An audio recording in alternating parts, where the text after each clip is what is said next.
சபையோர்க்கெல்லாம் இந்த குழந்தை நான் நமஸ்கரித்தேன் நமஸ்கரித்தேன் ஐயா சபையோர்களே பெரியோர்களே என் சபை நிறைந்த தாய்மார்களே கல்வி கற்ற பெரியோர்களே தொழில் படித்த கலைவான்களே நாம் பாலகிரி மாதவி உங்க சபையோர்கள் முன்னால் இந்த காளியம்மா வாசலில் நாங்கள் சாஸ்தாங்கனை சுருக்கா சொல்லி இந்த சக்தி கதை பாட போறோம் நீங்க சபையோர்கள் கேட்டிடு அரக்கங்களை சுருக்கா சொல்லி காளியம்மன்களை பாட போறோம் நீங்கள் அனைவரும் கேட்டிடு நாம் பாடுகிற பாட்டதி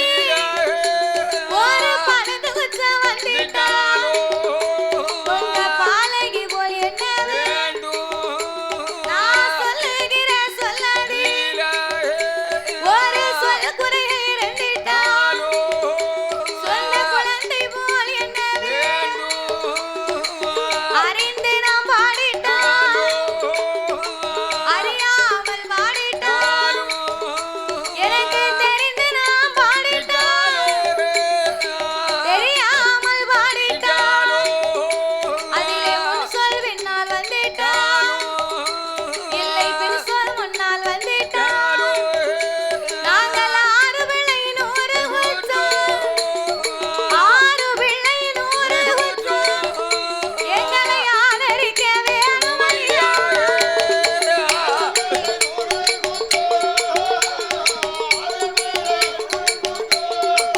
எங்களை ஆதரிக்க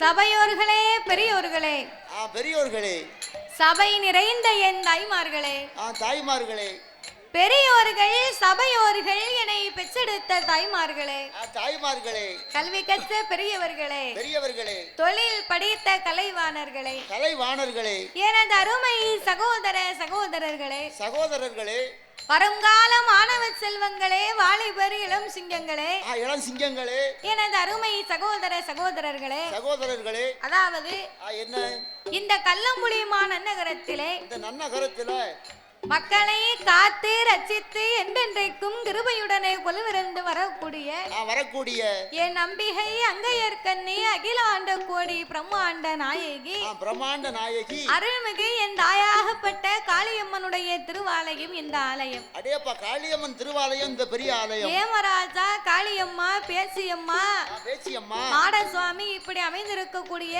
அனைத்து தெய்வங்களும் அமைந்திருக்கக்கூடிய பரிவார தெய்வங்கள் அமைந்திருக்கக்கூடிய இந்த காளியம்மனுடைய திருவாலயத்திலே இந்த திருவாலயத்தில இது என்ன மாதம் இது வந்து மாசி மாதம் ஆமா மாசி மாதத்திலே அம்மனுடைய ஆலயத்திலே ஆமா உகந்த வெள்ளிக்கிழமையை முன்னிட்டு அம்மனுடைய ஆலயத்தில் கொடை விழா பெரும் விழாவாகவே நடந்து வருகின்றது அப்படிப்பட்ட இந்த திருவாலயத்திற்கு நாமளுடைய வெள்ளிசையை வரவழைக்க வேண்டும் என்று நாமளை அன்போடு இங்கு வரவழைத்து உள்ளார்கள் நாமல் 6 பேர்களையும் வரவழைத்த இந்த ஆலயத்தின் நிர்வாகத்தார் அவர்களுக்கும் எங்களை வரவழைத்த அனைத்து அன்பு உள்ளத்திற்குமே நாங்கள் நன்றியை தெரிவித்துக் கொண்டு அதாவது எந்த ஒரு ஆலயத்திலேயுமே நாமல் முதலாகவே வெள்ளிசை ஒன்று ஆரம்பிக்க வேண்டுமானால் சத்தம் சைலன்ஸ் என்ன சத்தம்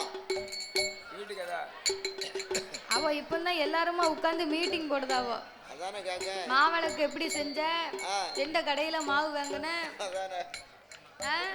மண்டபம் போட்டியா சக்கரை போட்டியா அப்படின்னு இப்ப கணக்கு பண்ணிக்கிட்டு இருக்காங்க. நெய் ஊத்துனீங்களா இல்ல நல்லெண்ணெய் ஊத்துனீங்களா பாமாயில் ஊத்துனீங்களா? எத்தனை கிலோ மாவு வாங்குனீங்க? அதை எத்தனை உருண்டையா பிடிச்சீங்க? எத்தனை மாவிளக்கு எடுத்தீங்க? 3 உருண்டையா பிடிச்சீங்களோ? அப்படியா? அந்த குழி போட்டு ஊத்து திரி போட்டு எண்ணெய் ஊத்தினீங்களா நெய் ஊத்தினீங்களா? அதுவும் போவ குரூப் சேலை எடுத்திருக்கீங்களா, எங்க எடுத்தீங்க, எத்தனை பேர் எடுத்தீங்க அப்படின்னு ஒவ்வொரு பேரும் ஒவ்வொரு குரூப்பா தான் வராவோ. என்ன உட்கார்ந்துருக்காவல்ல முன்னால பிறவே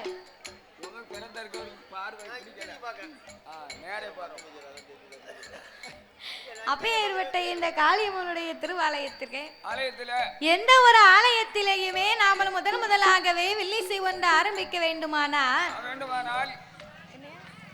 அது எந்த ஒரு கோவிலாக இருந்தாலும் என்ன ஒரு தெய்வமாக இருந்தாலும் அந்த ஆலயத்திலே முதலாகவே சாஸ்தாங்கதையை தான் ஆரம்பிக்க வேண்டுமா? ஏன் அவருக்கு பாடுகிறோம் தெரியுமா? அகில உலகத்திலே கலியுக தெய்வமாகவே பிறந்தவர் ஐயனார் ஒருவர் தான். அப்படின்னா நம்ம எல்லாம் தாய்க்கும் தந்தைக்கும் வந்து பிறந்த சாதாரணப்பட்ட மானிட மனுக்கள். ஆனால் தருமஞான சாஸ்தா ஐயனார் வந்து அப்படி கிடையாது. எப்படியோ அரிக்கும் சிவனுக்கும் ஆணுக்கும் அப்பாவுக்கும் பிறந்த பிள்ளை. அப்பேற்பட்ட அரிகரபுத்திரன் தருமஞான சாஸ்தா வந்து பிறந்தாத்தான் அனைத்து தெய்வங்களுமே இந்த ஆலயத்துக்கு வருமா. அப்படி இல்லை என்றால் சாஸ்தா பிறக்கலைன்னா என்ன ஆகும்? இப்படி பைபாட்ஸ்ல போய் சாமி ரோட் பைபாஸ் எங்க இருக்கு? பைபாஸ் எடைகால்ல இருக்கு. ரோட்ல வந்துட்டு ரோட்ல வீட்டுக்கு போயிரும். ஆமா, குற்றாலம் பக்கத்துல குற்றாலத்துல போய் 18ஆம் படி கருப்பங்கோயில்ல போய் இருந்துக்கணும். சாமி நம்ம கோயிலுக்குள்ள வரணும்னா என்ன செய்ய வேண்டும்? ஐயனாருக்கு 4 வார்த்தையாவது நம்ம படித்தாதான் சாமியே வரும். கண்டிப்பா அவருக்கு படிக்கணும். ஆகையினால் சாஸ்திரத்துக்கு சாஸ்தாவை பிறவி செய்து விட்டு சக்தி கொண்டு கொலுவிருந்து வரக்கூடிய இந்த காளியம்மனுடைய திருப்புகழையே நாங்கள் பாட இருக்கின்றோம். பாடும் பாட்டிலே பலது குச்சங்கள் இருந்தாலும் சொல் குச்சங்கள், இசை குச்சங்கள், கதை குச்சங்கள் எங்கள் கதையிலேயே பொருள் குச்சங்கள். சாரீர குச்சம் குறை இருந்தாலும் சரீர குச்சம் குறை இருந்தாலும் எங்கள் ஆட்கள் அடி தாளங்களில் ஒரு குறைகள் இருந்தாலும் முன் சொல் பின்னால் இருக்கலாம், பின் சொல் முன்னால் இருக்கலாம். அறிந்து பாடினாலும் அறியாமல் பாடினாலும் தெரிந்து பாடினாலும் எங்களுக்கு தெரியாமல் பாடினாலும் எங்களுக்கு முன்பாகவே இந்த ஆலயத்திற்கும் இந்த ஊருக்கும் எத்தனையோ பெரிய பெரிய புலவர்கள், பேரறிஞர்கள், கவிஞர்கள் எல்லாம் வந்து பாடி இருக்கலாம். ஆன போதிலும் அடியால் நான் ஒரு சிறு குழந்தை. உங்கள் வீட்டு பிள்ளையாகிய நான் மாதவி என்னால் தெரிந்தளவு என் சிற்றறிவுக்கு எட்டியவாறே உங்கள் முன்னால் நான் பாடுகின்றேன். அதாவது ஒவ்வொரு புலவர்களும் ஒவ்வொரு விதமாக பாடுவார்கள். கண்டிப்பா ஒவ்வொரு விதமா பாடுவார்கள். ஒருவரை போலவே இன்னும் ஒருவர் பாட முடியாது. கச்சது கைமண்ணளவு கல்லாதது உலகளவு என்பார். எனக்கு என் குருநாதர் கற்று தந்தபடியாகவே உங்கள் முன்னால் நான் பாடுகின்றேன். உங்கள் வீட்டு பிள்ளை தவறு செய்தால் அதனை எப்படி வீட்டிற்கு அழைத்து சென்று அன்போடு ஆதரிப்பீர்களோ, எப்படி பணமட்டையை கொண்டு பணமட்டையை கொண்டு அடிக்கவா?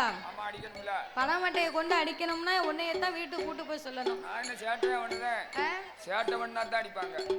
உன்னை பாக்குறவங்க அடிக்கணும்னு நினைக்க மாட்டாங்க. ஒரு மணி நேரம் உன் பக்கத்துல உட்கார்ந்து இருந்தாங்கன்னா தன்னாக்கல வந்துரும். அப்படி அடிக்கணும்னா அப்படி இல்ல, நீ பண்ணத சேட்டையை பார்த்தது அவங்களுக்கு அப்படி கோவம் வரும். நான் பண்ணது உங்களுக்கு சேட்டை மாதிரி தெரியும், ஆனா அவங்களுக்கு வந்து பார்க்கிறது வந்து நல்லாவே இருக்கும். அமைதியான ஆளுன்னு தெரியும். சரிதானே? அதனால நல்லா இருக்கும். அவங்க ஒன்னே ஒண்ணுதான் நினைப்பாங்க, எப்படி கிழவனை போய் வீட்டுக்கு கூட்டு வருவோமா அப்படி. என்ன வேணாலும் சொல்லி கிழவன் மாத்திரம் சொல்லாத. ஏன் கிழவன் ஏன் சொல்லக்கூடாது? கிழவன் சொன்னா எனக்கு கோபம் வருங்க. கிழவனை கிழவன்னு சொன்னா குமரம்னா சொல்ல முடியும். கிழவன் சொன்னா அவருக்கு கிட்ட கோபம் வந்துரும். அதான் இந்த ஆம்பளைகளுக்கு வந்து நம்ம வீட்டுல ஒரு ஆம்பளை பிள்ளை இருந்தா அந்த ஐயாவுக்கு தான் பையனை கட்டி கொடுக்கணும், கல்யாணம் பண்ணி கொடுக்கணும்னு எண்ணமே வராதான். இந்த அம்மா தான் நினைப்பா, நம்ம பிள்ளைக்கு வயசாகி போச்சே கல்யாணம் பண்ணி முடிக்கணுமே இந்த அம்மா நினைப்பா. அந்த ஐயா தகப்பனுக்கு அந்த எண்ணமே வராதான். அவருக்கு ஏன் வராதுன்னா இந்த ஆம்பளை பிள்ளைக்கு கல்யாணம் பண்ணிட்டா வீட்டுக்கு வரக்கூடிய மருமக அவ வந்த நேரத்துல 2 பிள்ளைகளை பத்து கையில கொடுத்தான்னு வச்சுக்க, அந்த அந்த பிள்ளை இவரை தாத்தான்னு கூப்பிட்டுருமா. தாத்தான்னு கூப்பிட்டுட்டா இவருக்கு வந்து வயசானது மாதிரி ஆயி போகும். அதுக்கு தான் அவருக்கு அந்த எண்ணமே வராது பாத்துக்கோ. தாத்தான்னு கூப்பிடாதான்னு எத்தனை பெரியவர்கள் ஏங்கிக்கிட்டு அலையுதாங்க. ஏங்கிக்கிட்டு உங்க மாதிரி வயசாளி ஏங்கிக்கிட்டு இருப்பாங்க. இவரை மாதிரி யாருக்கு ஏங்குவாங்களா? கரெக்ட். கொஞ்சம் வயசுக்காரங்க வந்து இன்னும் கொஞ்சம் 10 வருஷம் கழிக்கட்டுமா கல்யாணம் முடிப்போம் இன்னும் ஓடி போகுது. ஆமா அப்படின்னு நாங்க நினைப்போம். ஆகையினாலே ஊஞ்சல பிடிச்சி ஆட்டு போட போறேன். 6 பிள்ளையின் 100 குச்சங்கள் சரி அடியாலை ஆதரிக்குமாறு கேட்டுக்கொள்கிறோம். ஆமையா பாடி மடி மான் மழுவா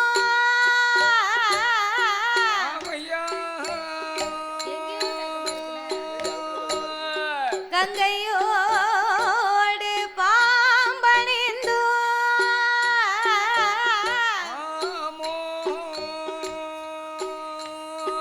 பார்வதியை மனம் புரிந்த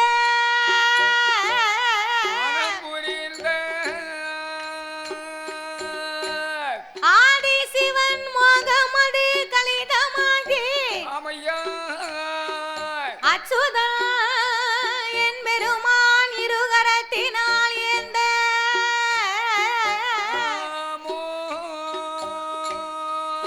சோதி மணி விளக்கு ஒளிர்வு போல் 5 மைந்தர்கள் தொலைநில் பூநூல் இலங்க தோன்றி மேதினில் அரிக்கும் சிவனுக்கும் அறிகிற புத்திரனாக சாஸ்தாக்கள் யார் யாரெல்லாம் வந்து பிறந்தார் தெரியுமா? யாரெல்லாம் சாஸ்தா பிறந்ததோ பங்குனி மாதம் புதன்கிழமை உத்திர நட்சத்திரத்திலே பிறந்தார். அவர் பிறந்த கிரகம் என்ன தெரியுமா? பங்குனி மாதம் புதனது உத்திரம்.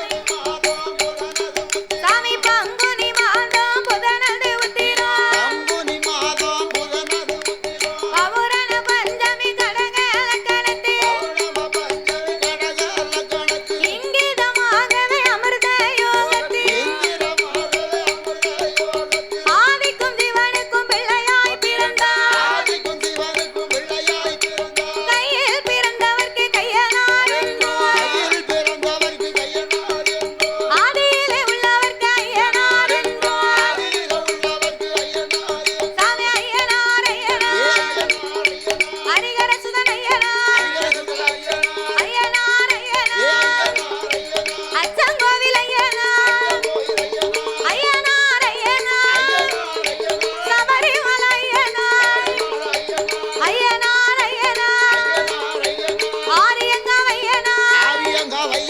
ஐயனார் ஐயனார் ஐயனார் புறத்தப்புல ஐயனார் ஐயனார் ஐயனார் சொரிமுத்து ஐயனார் ஐயனுக்கும் ஐயனாக தருமஞான சாஸ்தாவாக சுவாமி பிறந்தாரே சங்கடங்கள் தீர்த்திடவே சாஸ்தா பிறந்தாரே ஐயன் வந்து பிறந்தார் என்று அமர்ந்திருக்கும் தாய்மார்கள் உங்களோட வாயால ஒரு கொலவ போடுங்கம்மா முக்கா முக்கா மூணு நேரம் ஒரு கொலவ போடுங்கம்மா.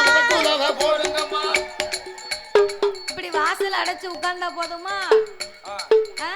என்ன விவரம்? முன்னால உட்கார்ந்து கொலவு போட்டா தானே சாமி வரும். கொலவை போட தெரிஞ்சா தானே போடுவோம். அதெல்லாம் தாய்மார்களுக்கு கொலவு போட தெரியாம எப்படியா இருக்கும்? போட தெரிஞ்சா அப்பலே போட்டுருப்போமே. வாசல்ல இருக்கிறது 5 பெரியாத்தா தான் உட்கார்ந்துருக்காவோ. 2 பேர் கொலவை போட்டிருக்காங்க.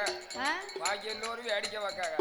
அது நம்ம தான் கொலவு போட சொல்லுதோம். சரி அந்த ஆசி நிலைக்கு என்ன நமக்கு என்ன வந்திருக்கு அதானே கேட்டேன் அப்படின்னு உட்கார்ந்துருக்காவோ. நமக்கு என்ன கொலை ஓடணும் தேவையா? கோயிலுக்கு வந்தா கொலை ஓட வேண்டாமா? அதாவது ஒரு கோயில்ல எவ்வளவுதான் கொட்டு அடிச்சாலும் வில்லுப்பாட்டுலாம் படிச்சாலும் அம்மனுக்கு வந்து கொலவை போட்டா தானே ஆத்தா வருவா. கொலவை போட்டா தான் குதூகலமா வருவா பிறவே. அதனால கொலவு போடுங்க. யாரும் போட்டுறாதுங்க.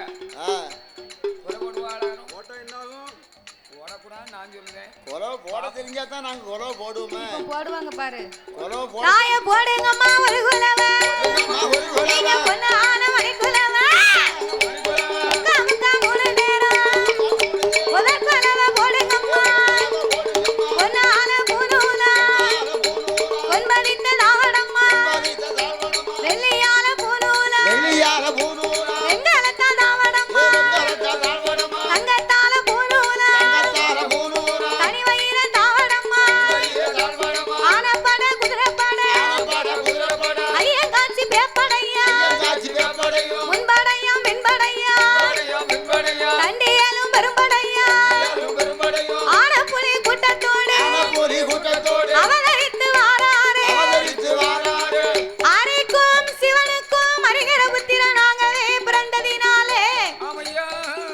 அவர் ஹரிகர சுதனாக ஆனந்த சித்தனாக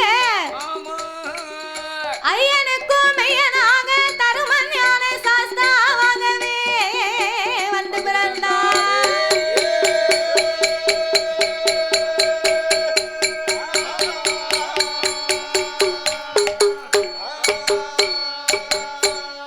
தானாகிய பொன்னு வெள்ளி கைலா தானாகிய பொன்னு வெள்ளி கைலா அங்கே கற்கே சிவமானும் கொலுவி ஆதி வெள்ளி என்னும் கைலா அரளோடு பார்வதியும் கொலுவி இந்திர லோகமெனும் பட்டு அங்கே இந்திரன் இந்திரனியும் சந்திர லோகமெனும் பட்டு அங்கே சந்திரன் சூரியனும் கொலுவி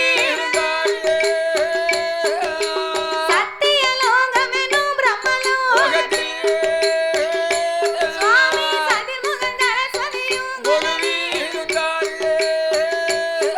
அங்கே வளரும் வைகுண்ட தலமாதிலே வளரும் வைகுண்ட தலமாதிலே மாயவன் பச்சை மலச்சுமியும் கொலுவி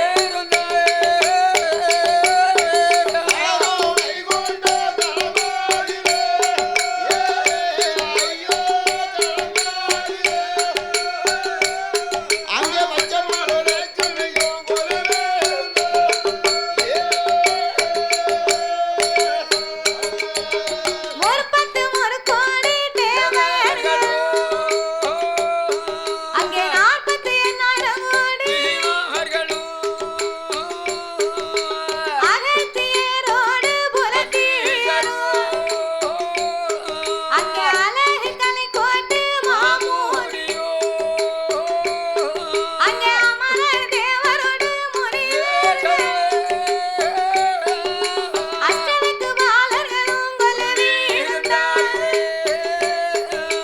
யானை மோகத்தம்பி கண்ணபேடி என் அப்பன் ஆறு முகத்துடனே அங்கே சுடர் ஒளி உதட்டில் நாரதன் சோதி மார்க்கண்டையன் கொலுவி அங்கே நந்தி படைகளோடு பூதே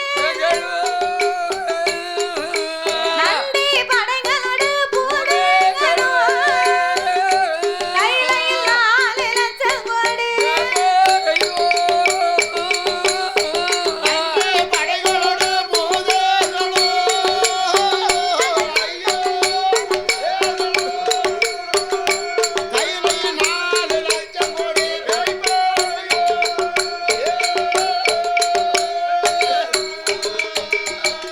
அப்பேறுபட்ட இறைவன் வாழும் அந்த கைலாசவாசலில் அந்த கைலாசவாசலில் ஆண்டவனாகிய சாட்சாதி சிவபெருமானோடு சிவபெருமானோடு இறைவனோடு இன்னும் யார் யாரெல்லாம் கொலைவிருந்து வருகின்றார்கள் யார் யாரெல்லாம் ஆகாயத்தில் சூரியன் ஆகாயத்தில் சூரியன் அன்புகுளி சந்திரன் ஆகாயவாணி ஆகாயவாணி அன்னை கங்காதேவி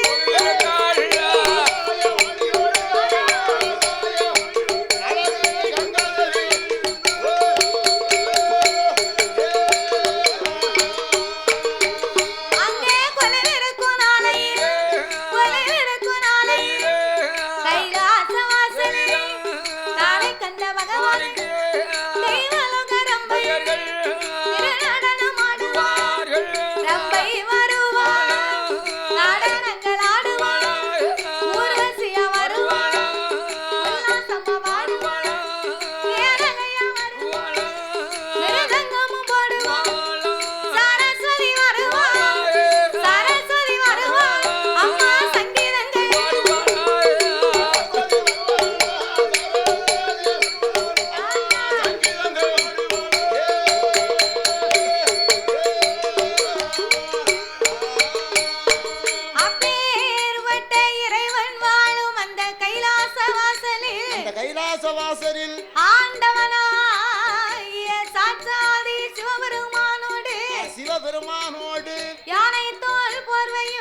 போர்வையும் புலித்தோல் ஆசனங்களோடு சக்தியோடு ஆண்டவன் கையிலே கொலுவிருந்து வருகின்றார். அழகா கொலுவிருந்து வருகின்றார். அப்படி கொலுவிருக்கும் இறைவனாகிய சிவபெருமான் 14 உலகத்தையும் இறைவன் படைத்து 224 புவனங்களையும் ஆண்டவன் படைத்தார்.